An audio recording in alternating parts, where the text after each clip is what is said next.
Salam kurikulum merdeka. Siap bersama-sama menggerakkan kurikulum merdeka. Salam sehat Bapak Ibu untuk kita semua. Pada kesempatan kali ini kita akan belajar bersama tentang perencanaan kurikulum merdeka. Pada sesi pertama Bapak Ibu sudah mendengar penjelasan mengapa kurikulum merdeka, kemudian bagaimana perangkat perencanaan yang perlu dipersiapkan, bagaimana pembagian perjenjang setiap fase, ada 3 fase, dalam SD itu ada A, B, dan C. Pembagiannya untuk A itu kelas 1 dan 2, yang B kelas 3 dan 4, dan fase C kelas 5 dan 6. Bapak Ibu pada sesi pertama sudah mendengarkan pula elemen-elemen dalam setiap pembelajaran. Nah, hari ini pada kesempatan ini kita akan belajar bersama tentang perencanaan pembelajaran kurikulum merdeka. Apa saja yang perlu dipersiapkan?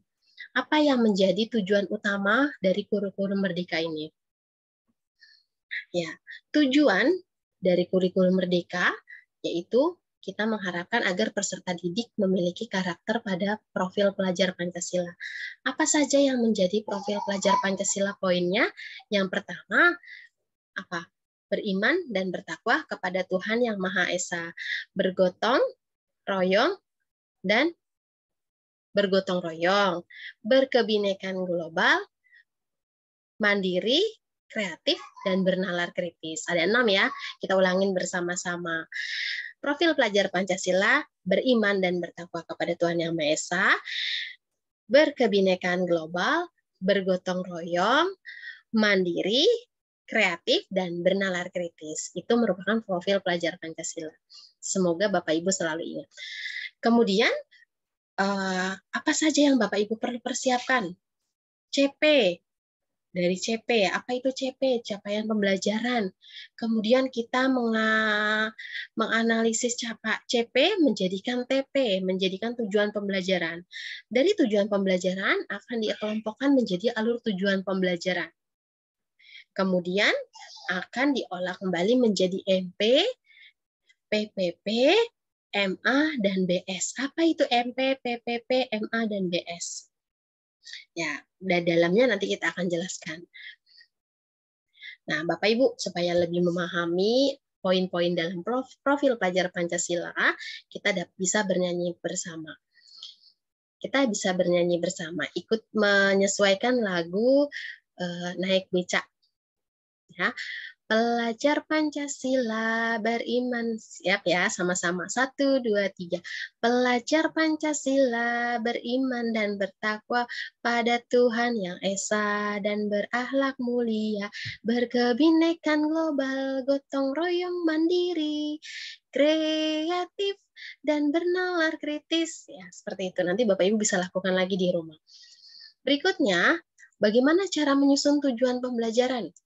Yang pertama, Bapak Ibu perhatikan capaian pembelajaran yang sudah dirumuskan. Dari capaian pembelajaran itu, Bapak Ibu analisis akan menjadi tujuan pembelajaran dari setiap elemen. Di dalam capaian tadi ada elemennya. Kemudian Bapak Ibu dari elemen tadi dianalisis menjadikan tujuan pembelajaran. Ya, seperti yang saya berikan contoh berikut ini. Elemen capaian pembelajaran dan tujuan pembelajaran. Saya berikan contoh pada matematika. Pada matematika bilangan, ya, ini elemen pertama bilangan dalam matematika. Dalam matematika itu ada beberapa elemen yang saya tunjukkan hanya satu. Yang pertama sudah dijelaskan di seri pertama, ada elemen bilangan, aljabar, pengukuran, geometri, analisis data. Bapak Ibu nanti dilihat lagi, kita sama-sama belajar pada kesempatan ini. Pada elemen bilangan, ini capaian pembelajarannya yang sudah dirumuskan. Kemudian kita merumuskan kembali, menganalisis tujuan pembelajaran yang ingin kita capai. Tujuan pembelajaran ini kita buat, kita harus menyesuaikan pada kata kerja operasional. Mengapa harus menyesuaikan kata kerja operasional atau menggunakan kata kerja operasional? Agar Bapak Ibu dapat mengukur ketercapaian peserta didik sehingga pembelajaran lebih bervariasi dan menyenangkan. Itu yang dibuat tujuan pembelajaran agar dibuat semenarik mungkin. Ya. Kemudian setelah Bapak Ibu menyusun tujuan pembelajaran, kita akan belajar bersama-sama menyusun alur tujuan pembelajaran. Apa itu alur tujuan pembelajaran? Alur tujuan pembelajaran adalah rangkaian tujuan pembelajaran yang tersusun secara sistematis dan logis menurut urutan pembelajaran sejak awal hingga akhir suatu fase. Bagaimana langkah menyusun ATP atau alur tujuan pembelajaran? Yang pertama, tentukan tujuan pembelajaran tiap elemen CP. Dari capaian pembelajaran tadi kita sudah menentukan tujuan.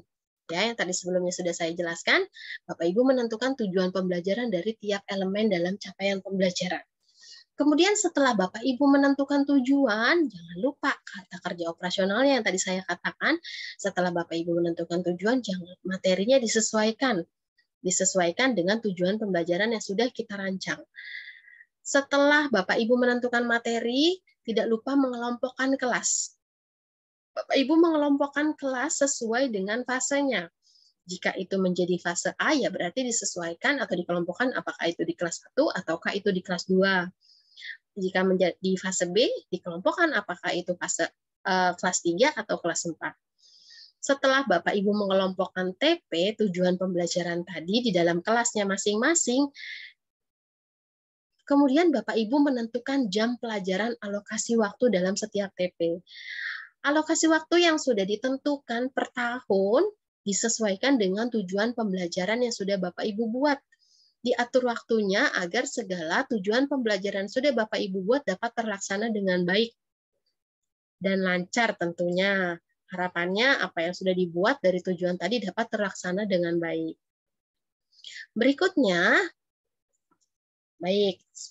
kalau tadi saya sudah menjelaskan pembuatan TP dan alur tujuan pembelajaran. Itu ada digit-digitnya, ada nomornya kalau Bapak Ibu perhatikan. Saya beri contoh lagi masih dalam matematika saja. Pada alur tujuan pembelajaran ada 3 digit nomor. 4.1.1 yang saya ambil. Ini pada teknik penomoran ini, nah, ini 4 angka 4 ini menandakan bahwa itu elemen, bahwa itu kelas, menunjukkan kelas. Oh, itu kelas 4. Kemudian 1 yang di tengah itu menandakan sebagai elemennya, elemen dari si capaian pembelajaran tadi bilangan. Pada bilangan tadi elemen pertamanya kita tuliskan itu elemen bilangan. Kemudian satu berikutnya merupakan nomor urutnya, urutan pertama. Itu teknik penomorannya. Begitu Bapak Ibu. Jadi apa yang sudah kita buat dari awalnya tadi kita menyusun apa? Capaian pembelajaran. Kita melihat merumuskan capaian pembelajaran yang sudah ada. Dari capaian pembelajaran terdapat elemen. Elemen tadi kita rumuskan menjadi tujuan pembelajaran. Tujuan pembelajaran disesuaikan, dibikin semenarik mungkin agar pembelajaran menyenangkan dan tercapai tentunya yang diharapkan dengan mengharapkan kata kerja operasional.